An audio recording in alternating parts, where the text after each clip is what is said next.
Greetings. Well, I haven't made a video for a while because I've been a little bit busy with my day job. But today we're going to do a used car inspection. I've got a customer that wants me to inspect this 1996 Camry with some like 170,000 miles on it. And he's not particularly well off, so he can only spend a maximum of about $1,200. Car's listing for $1,500. So we're going to see if we can maybe find some things wrong with it to help talk down the price a little bit. But I'm going to walk through how I do a used car inspection, and also a little bit about negotiating. So maybe this will help you out. So we're going to break it down into parts. As usual, I always have a kind of a system to what I do. Usually what I like to do is rule out anything possible that would make the car not an option before doing a test drive. I don't like doing test drives on these cars. Usually they're not insured. There's an argument that'll happen if the car breaks down in the test drive or if you get in an accident. So I really try to do everything possible to avoid a test drive. So that's going to be kind of one of the main strategies here. Obviously, a little late for it here. The customer drove the car to me. But what I'm going to do mostly will apply to if you're in the field. So it's a beautiful, beautiful Easter weekend. So providing we don't get interrupted by the return of the Messiah, this should go pretty well, and hopefully it'll help you out. All right, so the first thing before I do any used car inspection, especially going out in the field, I always check the Blue Book value of the car. You should not be paying over a Blue Book value. A lot of people will try to talk up the car with the aftermarket stereos, this and that. That works for houses. For cars, Blue Book is pretty much it. So I always check the Blue Book value, determine what the maximum spend is going to be, and then I bring a few things along. Most importantly, my checklist. I bring a pair of vice grips. You'll see why I do that. Flashlight. I bring my multimeter.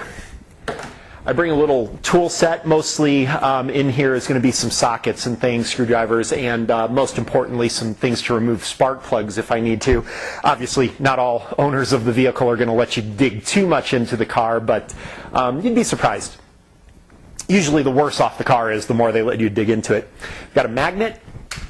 And I've got a little spark tester. You can also bring a timing light. And of course, whatever other things you want to bring. I'm not showing you the way to inspect a used car. I'm just showing you what I usually do. And obviously, if you think that I looked over something or you have some other ideas, put them in the comments below to help some other people out. But let's go ahead and get started, and I'll show you what I do with these things. Oh, one other thing I always bring, of course, my either a code scanner, or of course, if you watch the other videos, I have an auto tap scan tool.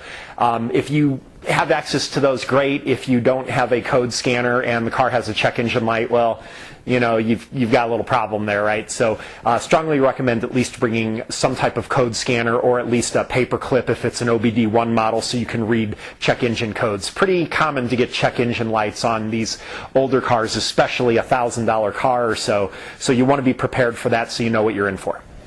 The first thing I like to do when I get to the car, I prefer that the car be at the person's place of residence. Obviously, if it's at a place where they live and you actually see them go in the house and stuff like that, it increases the chance that it's not a fraud or something like that.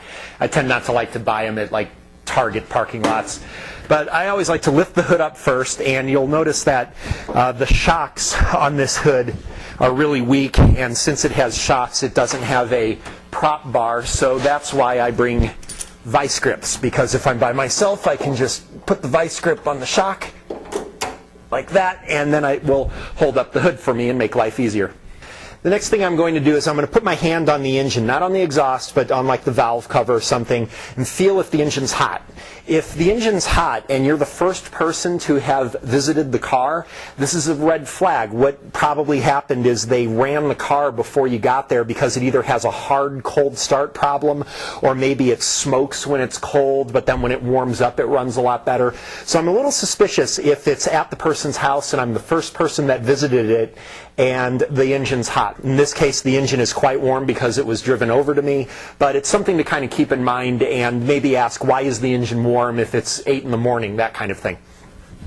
Now, a lot of people, they just kind of right to the engine. They check the engine, they check the oil, they drive it around real hard and stuff, and then they're good to go. I tend not to do that again. I like to avoid the test drive if possible. If I can rule this vehicle out without a test drive, then as far as I'm concerned, I save myself a potential terrible day. So I'm just going to go over the outside of the vehicle. I always like to work from the outside to the inside and then get to the engine and then finally the test drive.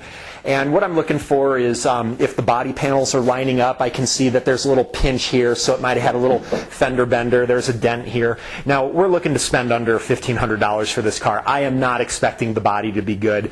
There's a lot of clear coat peeling, a lot of it actually, and you know what, we're fine with that. This guy's a single dad. I'm just trying to get him a reliable car. I'm going to check the tires. I'm looking for uneven wear. I'm looking to see that the tires are in good condition. I'm taking notes on anything that it's going to need if it needs new tires. And again, it's not so much to try to not buy the car. It's because we want to use this as leveraging ability to lower the price of the car if we can. Check for any kind of rust or anything like that that's going to be a real problem. If there's a big rust hole in the door and water is going to get in, that kind of thing. I'm going to open every door and make sure that it opens and closes securely. I also like to check the VIN number and make sure that the VIN number matches the label inside the door. I also like to make sure, of course, that that matches the title. If I suspect there might be some body damage and the car has a metallic exterior, I can use the magnet to see if there's any body filler that's been used.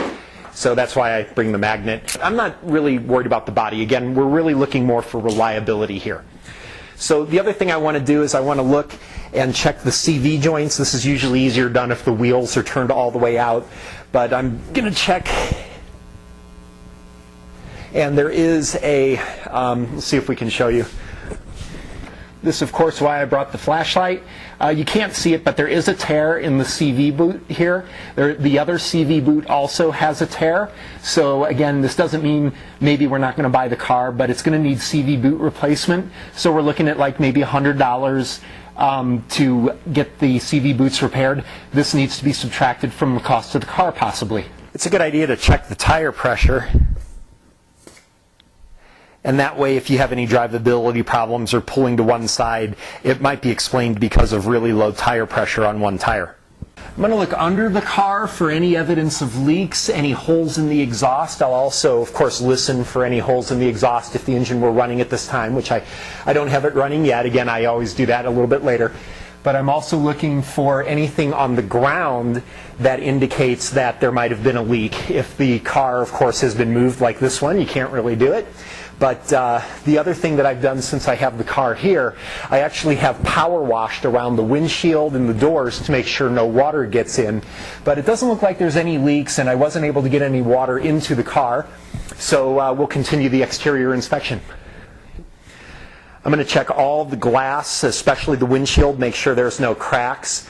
But that's also something you can use to negotiate. If the windshield's cracked, you can maybe get up to $300-400 off the cost.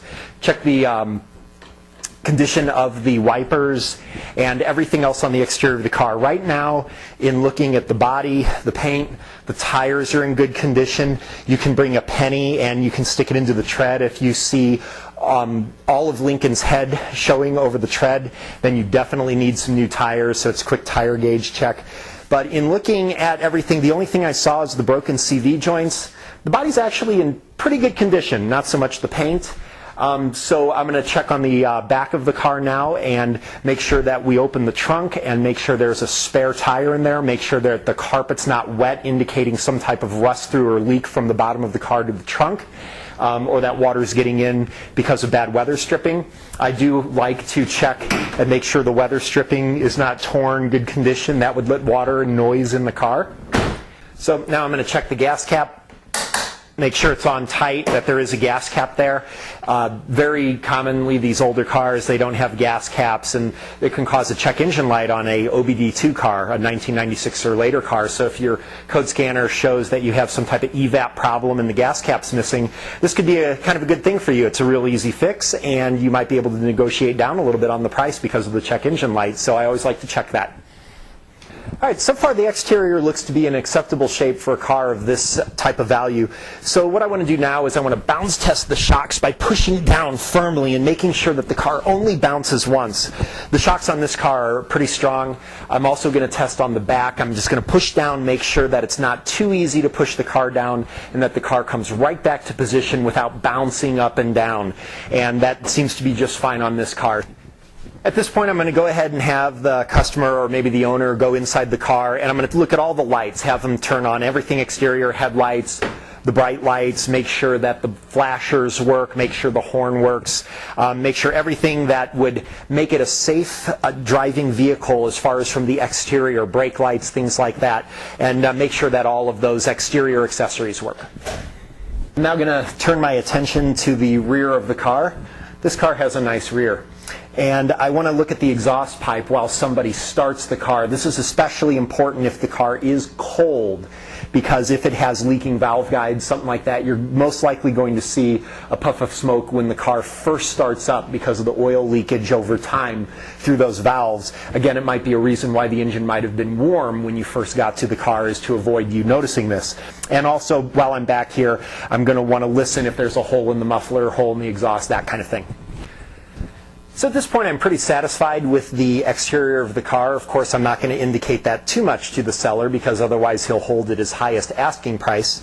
But at this point, I'm going to go ahead and turn some attention to the exterior of the engine, which means that the engine's not running yet. So the first thing I'm going to do is I'm going to check the oil, and I'm going to make sure that it looks... I actually like that because it's dirty, and I don't like it when the oil is particularly just freshly changed. I see that as sometimes hiding something. I don't necessarily see that as a good sign. That's not to say that if the, this is why I brought my rag, that's not to say that if the oil is fresh I walk away. Maybe they were trying to get it ready to sell, but I like seeing the dirty oil because this helps me to determine that the engine has been driven a while with this oil, and if it had maybe a leaking head gasket or coolant getting in the oil or something like that, it would have been a lot easier to detect. The other thing that I want to do is also check the transmission fluid. Now this, of course, you normally do when it's idling, but I'm going to test it now, and I'll test it again when it's idling. But I just want to make sure that there's transmission fluid on there. Again, part of this, we're not only inspecting the car, but I'm also preparing for the test drive. I don't want to break down on the test drive, especially on an old car like this. I'm going to smell it. It doesn't really smell like a burnt smell or anything like that, so that's good. Another little trick you can do, and this also works for any leaks under the vehicle, is you can put it on some white paper and you can see whether it's nice and red or whether it's pretty dark, and this is actually pretty dark. If there's leaks under the car and you don't know what fluid is leaking, but you can see it leaking, put a piece of white paper under the car and you'll easily be able to tell if it's antifreeze, green or orange, if it's oil, if it's transmission fluid. So that's kind of a cool trick you can do. So I always bring a nice white piece of paper with me. I also like to check the air filter too. Let's pull this out. And this is a brand new air filter. And that's a little bit odd because normally you do an air filter change with an oil change, and as we saw, the oil is really old, so a little weird there. Not quite sure what to say about that, but it's not like a huge red flag. But what I like to do with the air filter is smell, see if there's a big strong fuel smell on it. If the air filter is covered with oil, it may have a severe engine blow-by problem. It may have, well, blow-by, by the way, is if compression is getting past the rings and it builds up a lot of oil pressure, too much oil pressure, and the oil can come up through the intake. We're going to do another blow-by test pretty soon, but if you've got oil on the filter, it may be a PCV valve problem, it may be a serious engine problem, but I do like to check that. All right, and I guess I know for most of you guys that are familiar with this engine, you're almost certainly not going to get oil on this oil filter in this engine. I know that, but it's an idea to, you know, for people, especially on the older cars where you've got the ring filter and over the carburetor, that kind of thing. You're definitely, you can sometimes pour the oil right out of the filter on those types of models, but I'm just trying to kind of generalize everything, so I'm aware of that. So the other thing that we are going to check is the brake fluid, and also especially the coolant and all your other fluids, because again, not only to check the condition, but we're going to test drive this vehicle most likely, and we don't want to have it overheat because it was almost out of coolant and then argue about whose fault that is.